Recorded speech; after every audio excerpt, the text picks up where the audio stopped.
তাজমহল হলো বিশ্বের অন্যতম সুন্দর স্থাপত্য নিদর্শনগুলোর মধ্যে একটি। এটি ভারতের আগ্রায় অবস্থিত। মুঘল সম্রাট শাহজাহান তার প্রিয় স্ত্রী মমতাজের স্মৃতিতে এটি নির্মাণ করেন। তাজমহলের নির্মাণ কাজ শুরু হয়েছিল ১৬৩২ সালে এবং এটি সম্পন্ন হতে প্রায় ২২ বছর লেগেছিল। প্রায় ২০,০০০ শ্রমিক এই বিশাল স্থাপত্য তৈরি করতে কাজ করেছিলেন।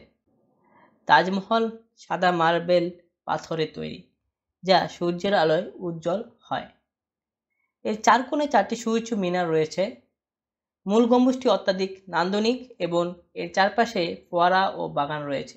তাজমহলের ভিতরে মমতাজ মহল এবং শাহজাহানের সমাধি রয়েছে। এটি শুধু সমাধি নয়, প্রেমের একটি চিরন্তন প্রতীক।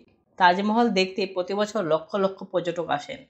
এটি ইউনেস্কোর বিশ্ব ঐতিহ্যবাহী স্থান হিসেবে স্বীকৃত। তাজমহল শুধু ভারতের নয়, সারা বিশ্বের মানুষের হৃদয়ে স্থান করে নিয়েছে। এটি মমতাজের প্রতি শাহজাহানের ভালোবাসার এক অপূর্ব নিদর্শন।